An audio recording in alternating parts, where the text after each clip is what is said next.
Movie के starting में movie के मेन कैरेक्टर सियोंग को दिखाया जाता है, जिसकी बेटी का बर्थडे होता है, जिसके लिए सियोंग की मॉम उसको कुछ पैसे देती है ताकि वो अपनी बेटी को डिनर के लिए ले जा सके। लेकिन सियोंग को और पैसों की ज़रूरत होती है, तो अपनी मॉम का एटीएम कार्ड चुरा लेता है और सारे पैसे निकाल कर हॉर्स राइडिंग पर लगा देता है और 4 मिलियन वॉन भी जीत जाता है। लेकिन सियोंग ने कुछ लोगों से पैसे उधार लिए होते हैं, तो कुछ लोग उसके पीछे पड़ जाते हैं और उसको पकड़कर मारने लगते हैं। फिर सियोंग उनको पैसे देने के लिए अपनी जेब चेक करता है, लेकिन उसकी जेब में पैसे नहीं होते। फिर सियोंग को याद आता है कि जब वो इन सबसे बचकर भाग रहा होता है तो वो एक लड़की से टकरा गया था, तो उसी ने उसकी जेब काट ली थी। तब सियोंग के पास तो पैसे होते नहीं, तो वो लोग सियोंग को 1 और महीने का टाइम देते हैं उनके पैसे वापस करने के लिए। जिसके बाद सियोंग कुछ पैसों का इंतजाम करता है ताकि वो अपनी बेटी को डिनर करा सके। जिसके बाद सियोंग स्टेशन जाता है, लेकिन उसकी वहाँ पर ट्रेन मिस हो जाती है। फिर वो वहीं पर बैठकर ट्रेन आने का इंतज़ार करने लगता है। तभी वहाँ पर एक अननोन आदमी आता है जो सियोंग को उसके साथ एक गेम खेलने के लिए बोलता है, जिसको जीतने पर उसको 1 लाख वॉन मिलेंगे। जिसे सुनकर सियोंग खेलने के लिए एग्री हो जाता है। फिर काफ़ी मार खाने के बाद सियोंग जीत जाता है और उसको उसके 1 लाख वॉन भी मिल जाते हैं। फिर वो आदमी सियोंग को एक कार्ड देता है और उसको बोलता है कि अगर वो और पैसे जीतना चाहता है तो वो उससे कांटेक्ट करे। जिसके बाद सियोंग अपने घर आ जाता है, जहाँ सियोंग की मॉम उसको बताती है कि उसकी बेटी अगले साल अपने स्टेप फादर के साथ यूएस में शिफ्ट हो रही है और सियोंग बिल्कुल नहीं चाहता था कि उसकी बेटी उससे दूर जाए। तब उसको बहुत सारे पैसों की ज़रूरत होती है अपनी बेटी की कस्टडी वापस लेने के लिए, तो सियोंग उसी नंबर पर कॉल करता है। जिसके बाद सियोंग को एक वैन में लाया जाता है, जहाँ उसके साथ और भी लोग होते हैं और उन सबको बेहोश कर दिया जाता है।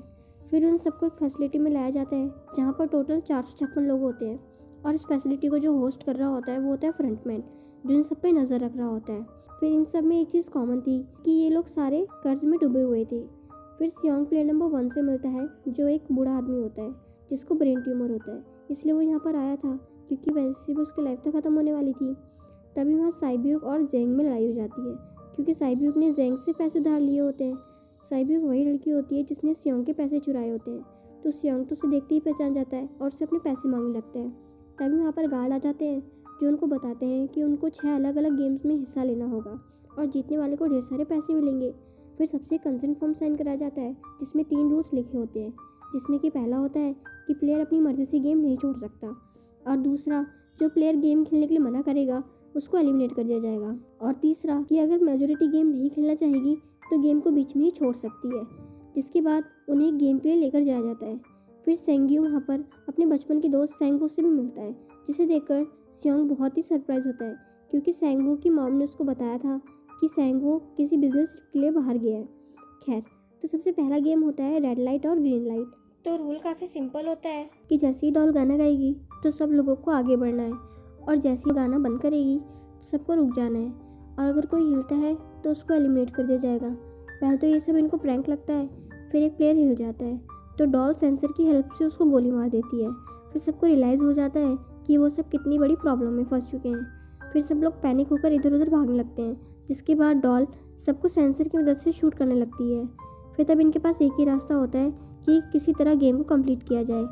फिर जैसे तैसे सर्वाइवर जो बचे हुए होते हैं वो गेम को कंप्लीट करते हैं और मरे हुए लोगों की डेड बॉडी को ठिकाने लगाया जाता है। जिसके बाद 456 लोगों में से सिर्फ 255 सर्वाइवर ही बच जाते हैं।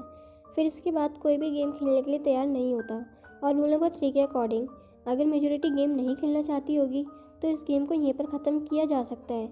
इसके बाद लीडर वोटिंग करने के लिए तैयार हो जाता है, पर उससे पहले उन सबको वहाँ पर प्राइस मनी दिखाई जाती है। तो हर प्लेयर के ऊपर 100 बिलियन वॉन का बेट लगा हुआ होता है, और अगर वो सब गेम छोड़ देते हैं तो सारे पैसे मरने वाले लोगों की फैमिली को दे दिए जाएंगे, और इस गेम की टोटल प्राइस मनी होती है 45 बिलियन वॉन। इसके बाद वोटिंग कराई जाती है, और मेजॉरिटी के लोग गेम छोड़ना चाहते थे तो गेम यहीं पर रोक दिया जाता है। पर अगर फ्यूचर में मेजॉरिटी फिर से गेम खेलना चाहेगी तो वो गेम फिर से कंटिन्यू कर सकती है। फिर सब लोगों को उनके घर छोड़ दिया जाता है। फिर सियोंग अगले ही दिन पुलिस स्टेशन जाता है और पुलिस को सब कुछ बताता है, लेकिन पुलिस उसकी बातों पर बिलीव नहीं करती, उल्टा उसी को पागल समझती है।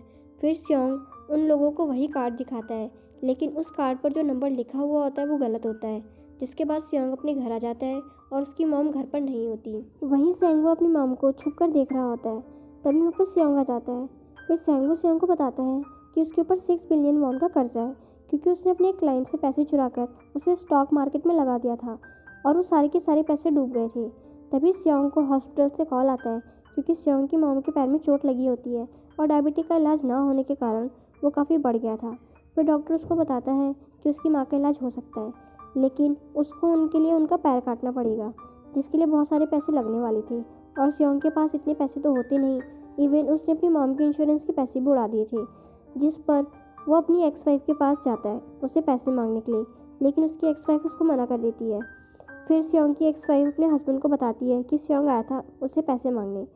फिर उसका हस्बैंड सियोंग के पास पैसे लेकर जाता है और उससे बोलता है कि उसकी फैमिली से दूर रहे, जिस पर सियोंग उसको मारने लगता है।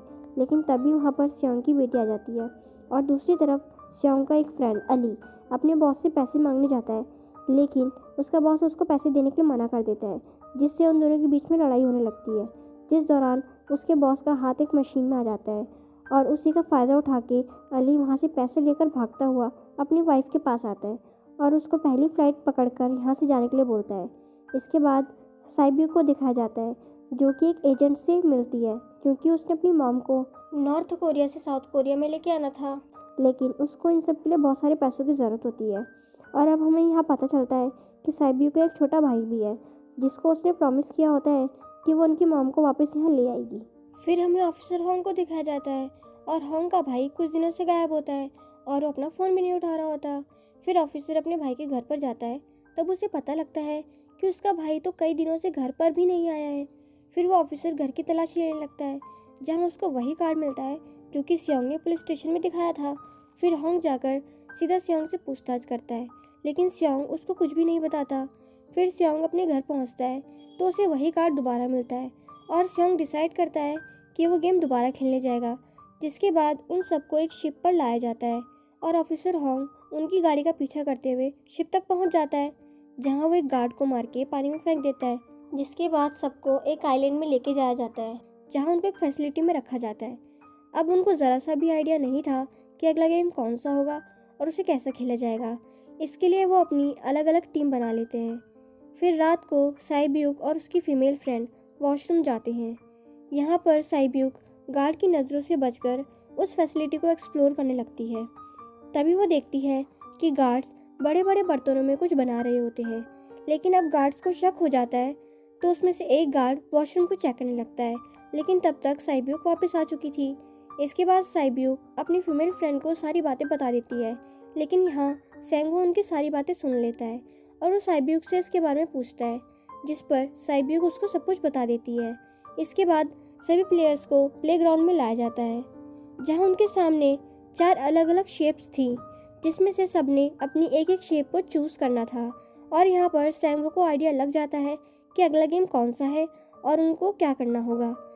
फिर सैंगो सियोंग को बताता है कि सबने अलग अलग शेप को चूज़ करना है, जिसके बाद सबको एक छोटा बर्तन दिया जाता है जिसमें कि शेप्स बनी हुई होती हैं।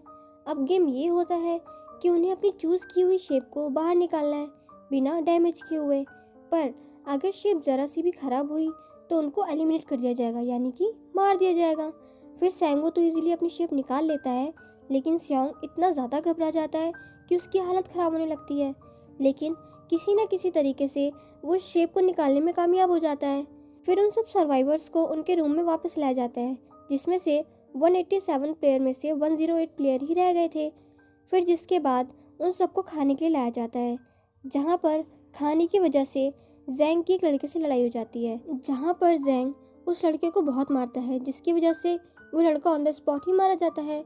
और इधर ही हमें पता लगता है कि उन प्लेयर में से एक डॉक्टर होता है, जो कि गार्ड्स के साथ मिलकर मरे हुए लोगों के बॉडी पार्ट निकालकर उनको चाइनीज़ को बेचने का काम करता है।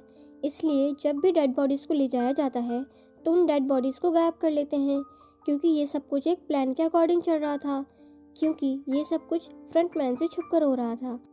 और यही वजह थी कि उन्होंने कंट्रोल रूम में भी अपना एक आदमी बिठाया था, जो कि उनकी सारी फुटेज डिलीट कर देता था। और गार्ड्स तो डॉक्टर को पहले गेम के बारे में सब कुछ बता देते हैं ताकि वो सर्वाइव कर सके।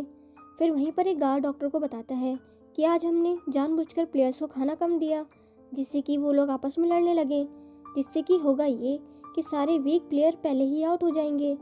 और साथ ही वो डॉक्टर को अगली गेम के बारे में बताता है। अब 30 मिनट बाद वहाँ की लाइट्स ऑफ होने वाली थी। अब यहाँ सैंगो को पता था कि जैंग की टीम ज़रूर कोई उल्टा काम करेगी, इसलिए वो उनकी टीम को अपने पास बुलाकर रिलैक्स रहने के लिए कहती है। उधर वो डॉक्टर प्लेयर भी जैंग की टीम में ऐड हो जाता है और यहाँ वो जैंग को सब बता देता है कि अगला गेम कौन सा है। इसके बाद लाइट्स ऑफ हो जाती हैं, जिसके बाद जैंग अपनी टीम के साथ मिलकर सबको मारने लगता है। फिर जैंग एक लड़की को मारकर साइब्यूक को मारने जाता है, लेकिन सियांग उसको बचा लेता है। फिर गार्ड्स वहाँ आकर सबको रोक लेते हैं और अब टोटल 80 प्लेयर ही रह गए थे। इसके बाद उन सबको तीसरे गेम के लिए ले जाया जाता है और यहाँ उनको 10-10 प्लेयर की एक टीम बनाने के लिए बोला जाता है और वो लोग ऐसा ही करते हैं और अपनी टीम बना लेते हैं। क्योंकि जैंग को अगले गेम के बारे में पहले से पता था, तो किसी लड़की को अपनी टीम में नहीं रखता। इसके बाद सियांग भी अपनी एक टीम बना लेता है, लेकिन उनको उनकी टीम के लिए एक प्लेयर की ज़रूरत होती है, तो साइब्यूक की फीमेल फ्रेंड उनकी टीम में ऐड हो जाती है। फिर उनको तीसरी गेम के बारे में बताया जाता है, जो होता है टग ऑफ वॉर, जिसमें कि डिफेंस टीम को नीचे गिराना था। जिसके बाद गेम स्टार्ट हो जाती है, जिसमें जैंग की टीम बड़ी आसानी से डिफेंस टीम को नीचे गिरा देती है। इसके बाद बारी होती है सियांग की टीम की, जिसमें प्लेयर नंबर 1 जो कि वो ओल्ड मैन था, वो उनको बताता है कि उसे अपनी लाइफ में बहुत सारी टग ऑफ वॉर जीती हैं और उसे इन सब का काफ़ी एक्सपीरियंस है, तो वो उनको गाइड करने लगता है। तो वो लोग किसी न किसी तरीके से गेम जीत लेते हैं। फिर दिखाया जाता है कि 30 मिनट में दोबारा लाइट्स ऑफ हो जाएंगी, जिस पर सियांग उन सबको कहता है कि इस बार अलर्ट रहना। इसलिए वो डिसाइड करते हैं कि सब एक एक करके पहरा देंगे। अब जैंग की टीम में एक से बढ़कर एक चालाक प्लेयर होते हैं, इसलिए उसको डर होता है कि कहीं उसकी टीम उसी को अपने रास्ते से न हटा दे। दूसरी तरफ गार्ड डॉक्टर के साथ मिलकर डेड बॉडी के ऑर्गन निकाल रहे होते हैं और इन ऑर्गन को डिलीवर करने जाना था गार्ड नंबर 28 और 29 ने। तभी सब एक डेड बॉडी के बारे में बात करने लगते हैं, जिसकी सिर्फ एक किडनी थी। वो उसे ज़ॉम्बी कह रहे थे। अब यहाँ जो गार्ड नंबर 29 था, वो और कोई नहीं, वो पुलिस ऑफिसर होंग था, जो वहाँ उनकी जासूसी करने आया था। तो इन सब की बातें सुनकर उसे शक होता है, शायद ये लोग उसके भाई के बारे में बात कर रहे हैं, क्योंकि उसके भाई की भी एक ही किडनी थी। इसके बाद गार्ड नंबर 28 और वो ऑफिसर ऑर्गन डिलीवर करने निकल जाते हैं, जहाँ ऑफिसर नोटिस करता है कि टनल में तो बम लगे हुए हैं। फिर गार्ड नंबर 28 उसको बताता है कि जब हम यहाँ से निकल जाएंगे तो वो लोग इस जगह को ब्लास्ट कर देंगे। अब यहाँ पर वो ऑफिसर उस गार्ड से और इन्फॉर्मेशन निकालने की कोशिश करता है, इसलिए उस गार्ड को उस पर शक हो जाता है, इसलिए वो उसको अपना फेस दिखाने के लिए बोलता है। अब यहाँ ऑफिसर अपना फेस दिखा देता है और साथ ही उसको गन पॉइंट पर रखकर उससे किडनी वाले आदमी के बारे में पूछता है कि वो कौन था, जिस पर वो गार्ड उसको बताता है कि वो तो एक लड़की थी। फिर वो गार्ड उससे कहता है कि तुम लीडर के रूम पर जाकर सारी इन्फॉर्मेशन देख सकते हो, वहाँ पर हर एक प्लेयर का डाटा रखा हुआ है। ये सब जानने के बाद वो ऑफिसर उस गार्ड को शूट कर देता है। उधर वो डॉक्टर गार्ड से अगली गेम के बारे में पूछता है, लेकिन इस बार गार्ड को भी अगली गेम के बारे में नहीं पता होता। तब इसलिए उस डॉक्टर को गुस्सा आ जाता है और वह गार्ड को पकड़ लेता है, फिर जिससे उन दोनों के बीच में लड़ाई होने लगती है। इसी फाइट में डॉक्टर उस गार्ड को मारकर वहाँ से भाग जाता है। इसके बाद एक गार्ड उसके पीछा करता है और वो दोनों प्लेग्राउंड में पहुँच जाते हैं, जिसके बाद वो गार्ड डॉक्टर को अपनी बातों में फंसाकर उसको मारने ही वाला होता है। तभी वहाँ पर फ्रंटमैन आकर उसको मार देता है। फिर बाद में उस डॉक्टर को भी मार दिया जाता है और साथ ही उनको गार्ड नंबर 28 की डेड बॉडी भी मिल जाती है, जिससे उनको पता लग जाता है कि फैसिलिटी में कोई घुस गया है। और दूसरी तरफ वो पुलिस ऑफिसर फ्रंटमैन के कमरे तक पहुंच जाता है। तब रूम को चेक करते करते वो एक ऐसे रूम में पहुंच जाता है जहां पर सबके रिकॉर्ड रखे हुए थे। और अब जब ऑफिसर सबके रिकॉर्ड चेक कर रहा होता है, तब उसे सभी विनर की एक लिस्ट मिलती है, जिसमें उसके भाई का भी नाम था। उधर सब प्लेयर्स को 4th गेम के लिए लाया जाता है, जहाँ सबको अपना एक एक पार्टनर चुनने के लिए कहा जाता है, जिसके बाद सब अपना पार्टनर चुन लेते हैं। उधर साइब्यूक की फीमेल फ्रेंड भी अपना पार्टनर ढूंढ रही होती है, लेकिन कोई भी उसको अपना पार्टनर बनाने के लिए तैयार नहीं होता। इसके बाद सभी प्लेयर्स को 10-10 मार्बल दिए जाते हैं। फिर यहाँ 4th गेम भी रिवील होता है, जिसमें कि एक प्लेयर को अपने पार्टनर से सारे मार्बल्स लेने होते हैं बिना किसी ज़ोर ज़बरदस्ती के, और वही जो दूसरा प्लेयर होगा जिसके पास मार्बल नहीं होंगे उसको एलिमिनेट कर दिया जाएगा, यानी कि मार दिया जाएगा। फिर सेंगो और अली और इवन का गेम खेलने लगते हैं, जिसमें उन्होंने गैस करना था कि सामने वाले के हाथ में कितने मार्बल्स हैं। अब अली सेंगो के सारे मार्बल जीत लेता है, जिसमें से सेंगो के पास लास्ट में सिर्फ एक ही मार्बल रह जाता है। तब सेंगो को पता चल चुका था कि वो बच नहीं पाएगा, इसलिए वो अली को अपनी बातों में फंसाकर उसको ये यकीन दिलाता है कि अगर हमें से कोई हार गया तो लोगों का मैच दोबारा करा जाएगा। अब यहाँ पर सेंगो धोखे से अली के सारे मार्बल चेंज कर लेता है। फिर सेंगो उन मार्बल्स को गार्ड को लाकर दे देता है और वहाँ से बाहर आ जाता है। और जब अली अपने मार्बल चेक करता है तो वहाँ पर पत्थर होते हैं। और दूसरी तरफ प्लेयर नंबर 1 यानी जो ओल्ड मैन था, उसकी हालत ख़राब हो रही थी, इसलिए वो तो इधर उधर घूम रहा था। लेकिन स्योंग उसको जैसे तैसे करके खेलने के लिए मना लेता है और यहाँ वो दोनों भी ऑड इवन का गेम खेलने लगते हैं, जिसमें वो ओल्ड मैन स्योंग के सारे मार्बल जीत लेता है। लेकिन लास्ट राउंड में वो ओल्ड मैन भूल जाता है कि उसने क्या चूज़ किया था। तो यहाँ पर स्योंग इस बात का फ़ायदा उठाकर उसके सारे मार्बल ले लेता है। लेकिन वो ओल्ड मैन बहुत ही चालाक था, क्योंकि उसने एक मार्बल अपने पास छुपा कर रखा हुआ था। फिर वो दोबारा से इधर उधर घूमने लगता है। अब यहाँ पर स्योंग उससे रिक्वेस्ट करता है उसके साथ एक और गेम खेलने के लिए। तब यहाँ पर वो ओल्ड मैन उससे कहता है कि मैंने धोखे से तुमसे सारे मार्बल ले लिए थे, क्योंकि मुझे सब कुछ पता था, मैं तो बस पागल होने की एक्टिंग कर रहा था। जिसके बाद उस ओल्ड मैन को स्योंग पर दया आ जाती है और वो उसे ही सारे मार्बल दे देता है। उसके बाद साइब्यूक और उसकी पार्टनर भी एक गेम खेल रही होती है और उनकी गेम ये होती है कि जो मार्बल को दीवार के जितने पास फेंकेगा वही जीतेगा। पहले साइब्यूक मार्बल फेंकती है, फिर जब उसकी पार्टनर आती है तो अपने सारे मार्बल वहीं फेंक देती है और साइब्यूक उसको देख लेती है। जिसके बाद साइब्यूक उसको दोबारा खेलने के लिए कहती है, लेकिन वो उसको मना कर देती है और उसको बोलती है कि मैं तो बिल्कुल अकेली हूँ, लेकिन तुम्हारे पीछे तुम्हारा भाई है जो तुम्हारा वेट कर रहा है। जिसके बाद हारे हुए प्लेयर्स को मार दिया जाता है और सर्वाइवर को उनके रूम पे वापस भेज दिया जाता है। यहाँ पर जैंग देखता है कि साइब्यूक की वाली फ्रेंड तो अभी तक जिंदा है, जो कि बड़े आराम से बैठी हुई थी। अब हमें यहाँ पता चलता है कि साइब्यूक की वाली फ्रेंड पहले जैंग की भी फ्रेंड थी, बट कुछ इश्यू की वजह से उनके बीच में क्लैश चल रहा था, इसलिए वो जैंग को बुली करने लगती है। फिर इसके बाद फ्रंटमैन को एक डेड बॉडी के पास से उस ऑफिसर का आईडी कार्ड मिल जाता है। तभी वहाँ पर फ्रंटमैन को पता चलता है कि उसके सारे वीआईपीज आ चुके हैं। जिसके बाद फ्रंटमैन उनको लेने के लिए चला जाता है। फिर सारे वीआईपीज को उनके रूम में लाया जाता है। इसके बाद फ्रंटमैन वीआईपी के आने के बारे में एक आदमी को बताने जाता है और यही आदमी मेन होता है, जो कि उन सबका लीडर होता है। और ये कौन होता है ये हम आगे जानेंगे। फिर नेक्स्ट डे उनको 5th गेम के लिए लाया जाता है, जहाँ पर अप्रैल में 1 से लेकर 16 तक नंबर लिखे होते हैं, जहाँ पर सभी प्लेयर्स अपना अपना नंबर ले लेते हैं। और ये नंबर का मतलब ये था कि जिसके पास जो नंबर आएगा उसके अकॉर्डिंग ही उसकी बारी आएगी। अब यहाँ पर पहला और आखिरी नंबर ही बच जाता है, यानी नंबर 1 और नंबर 16। और यहाँ पर स्योंग कंफ्यूज हो जाता है कि उसे कौन सा नंबर चूज़ करना चाहिए, क्योंकि अगर वो पहला नंबर लेगा तो फंस जाएगा, क्योंकि गेम के बारे में उसको नहीं पता। और अगर वो लास्ट नंबर चूज़ करेगा तो शायद उसकी बारी ना आए, टाइम कम रह जाए। तभी वहाँ पर एक आदमी आता है जो स्योंग को कहता है कि उसे पहला नंबर चाहिए, क्योंकि वो अपनी लाइफ में कभी भी फर्स्ट नंबर पे नहीं आया। फिर जिसके बाद उन सबको उनके गेमिंग रूम में लाया जाता है। अब 5th गेम का रूल ये होता है कि उन्हें दिए हुए टाइम में उस ब्रिज को क्रॉस करके दूसरी साइड जाना था।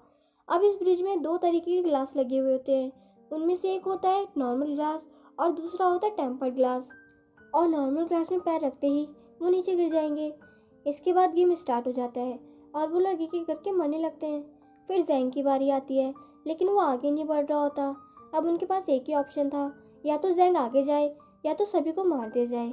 अब जैंग के सामने उसकी वही फ्रेंड आ जाती है जो उसको बुली कर रही होती है और वो उसको कहती है कि मैंने तुम्हें कहा था जिस दिन तुम मुझे धोखा दोगे मैं उस दिन तुम्हें मार दूंगी। फिर वो जैंग को पकड़कर नीचे गिर जाती है, जिससे दोनों मारे जाते हैं। अब वहाँ पर एक आदमी था जो ग्लास कंपनी में काम करता था, तो उसको पता चल जाता है कि टेम्पर्ड ग्लास कौन सा है। लेकिन जब फ्रंटमैन को इस बारे में पता चलता है तो वो लाइट्स ही ऑफ करा देता है ताकि वो ग्लास को पहचान ही ना पाए। अब लास्ट में एक ही स्टेप रह गया था और उनके पास टाइम भी नहीं था, इसलिए सैंगवो उस आदमी को धक्का दे देता है और यहाँ पर सैंगवो, स्योंग और साइब्यूक ब्रिज को पार कर लेते हैं। लेकिन ग्लास टूटने की वजह से उनको काफ़ी चोट लग जाती है, खास तौर पर साइब्यूक को। उधर उस ऑफिसर ने एक सर्वेंट को मारकर खुद उसकी जगह ले ली थी और अब एक वीआईपी को उस पर शक हो जाता है, तो वो उससे कहता है कि अपना मास्क रिमूव करो। जिस पर वो ऑफिसर उससे कहता है कि ठीक है, पर मैं अपना मास्क अंदर जाके रिमूव करूँगा।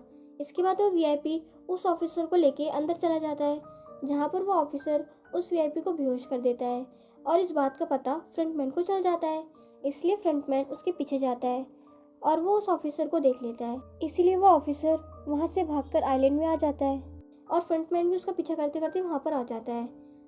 अब यहाँ वो ऑफिसर अपने सीनियर्स को कॉल करने की कोशिश करता है, लेकिन कॉल कट हो जाती है। जिसके बाद वो सारे सबूत भेजने की कोशिश करता है, लेकिन वहाँ पर नेटवर्क नहीं होते। इसके बाद फ्रंटमैन ऑफिसर को पकड़ लेता है और उससे उनके साथ चलने के लिए कहता है, लेकिन वो ऑफिसर फ्रंटमैन को शूट कर देता है।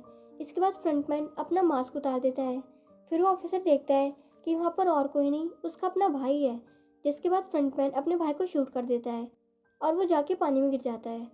और दूसरी तरफ ग्लास लगने की वजह से साइब्यूक काफ़ी इंजर्ड हो गई थी और उसका बहुत सारा ब्लड भी बह गया था। जिसके बाद तीनों सर्वाइवर्स को डिनर के लिए लेके जाया जाता है, जहाँ उनकी टेबल पर खाने के साथ साथ एक नाइफ भी रख दी जाती है। और इसका मतलब ये था कि रात में कोई ना कोई किसी को मार देगा। तभी सियोंग नोटिस करता है कि साइब्यूक की हालत बहुत ही ख़राब हो रही होती है, इसलिए वो उससे कहता है, फिक्र मत करो, मैं तुम्हारे साथ हूँ और हम दोनों मिलकर सैंगो को हरा देंगे। इसके बाद हम यहाँ से निकल जाएंगे और पैसों को हाफ हाफ में डिवाइड कर लेंगे। फिर साइब्यूक सियोंग को बताती है कि उसका एक छोटा भाई है जिसको वो ऑर्फनेज में छोड़ के आई है, और अगर हम दोनों में से कोई बाहर जाएगा तो उसको उन दोनों फैमिली का ध्यान रखना होगा। अब साइब्यूक की हालत बहुत ख़राब होने लगती है और उसको डॉक्टर की ज़रूरत थी, इसलिए सियोंग कोई मदद लेने के लिए जाता है। लेकिन जब तक वो वापस आता है तब तक सैंगो साइब्यूक को मार चुका था। फिर नेक्स्ट डे उन दोनों को 6th गेम यानी कि लास्ट गेम के लिए लेके जाया जाता है। तो गेम का रूल बड़ा ही सिंपल था, या तो मार दो या तो मर जाओ, और इस गेम का नाम होता है स्क्विड गेम। इसके बाद गेम स्टार्ट हो जाती है और उन दोनों में काफ़ी लड़ाई होती है, लेकिन लास्ट में सैंगो की हालत ख़राब होने लगती है। तभी सियोंग कहता है कि मैं इस गेम को रोकना चाहता हूँ। तभी सियोंग सैंगो को उसके साथ चलने के लिए कहता है, लेकिन सैंगो अपने आप को ही मार डालता है, जिसकी वजह से सियोंग गेम जीत जाता है। जिसके बाद फ्रंटमैन सियोंग को कहता है कि तुम बहुत अच्छा खेले, लेकिन मुझे इस चीज़ की तुमसे उम्मीद नहीं थी। इसके बाद सियोंग को उसके घर छोड़ दिया जाता है और उसके पास एक ATM कार्ड भी था, जिस पे सियोंग उस ATM कार्ड को चेक करता है तो वो देखता है कि सारे पैसे उसके अकाउंट में भेज दिए जाते हैं। इसके बाद सियोंग अपने घर पर आ जाता है, जहाँ उसको पता चलता है कि उसकी मदर की अब डेथ हो चुकी है। इसके बाद हमें 1 साल बाद का सीन दिखाया जाता है, जहाँ हम देखते हैं कि सियोंग की हालत काफ़ी ख़राब हो गई है, क्योंकि अब वो काफ़ी नशा करने लग गया है और उसने अब तक उन पैसों को हाथ तक नहीं लगाया है। एक दिन एक फूल बेचने वाली औरत सियोंग के पास आती है और उसे वही कार्ड देती है जिसमें एक एड्रेस लिखा हुआ था। फिर सियोंग उस एड्रेस पर जाता है, जहाँ पर उसको पता चलता है कि ये सारा किया धरा किसी और का नहीं बल्कि उस ओल्ड मैन का था, यानी कि प्लेयर नंबर 1 का था, और वो अभी भी जिंदा है। यहाँ पर वो ओल्ड मैन सियोंग को बताता है कि वो अपनी लाइफ से बोर हो चुका था और ये सारे गेम मैंने अपने क्लाइंट के साथ मिलकर बनाई थी ताकि मैं लोगों को मरता हुआ देखकर एंजॉय कर सकूं। और मैंने गेम में पार्टिसिपेट इसलिए किया क्योंकि गेम देखने से ज़्यादा उसको खेलने में मज़ा आता है, और जो पैसे तुम्हारे पास हैं वो मेरे ही हैं। ये सब कहते ही वो बूढ़ा आदमी वहीं मर जाता है। जिसके बाद सियोंग साइब्यूक के भाई के पास जाता है और उसको सैंगो की मदर के पास लेकर जाता है। फिर सियोंग उससे कहता है कि इस बच्चे का ध्यान रखना, और साथ ही सैंगो की मदर को एक बैग भी देता है जिसमें बहुत सारे पैसे होते हैं।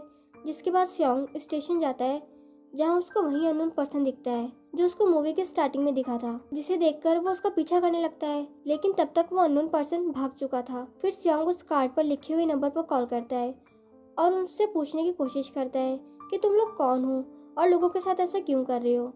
लेकिन आगे से उसको यही रिप्लाई आता है कि सियोंग, अगर तुम बचना चाहते हो तो प्लेन पर चढ़ जाओ। और इसके साथ ही मूवी यहीं पर एंड हो जाती है। अगर आपको ये मूवी अच्छी लगी हो तो प्लीज़ मेरे चैनल को सब्सक्राइब ज़रूर कीजिए।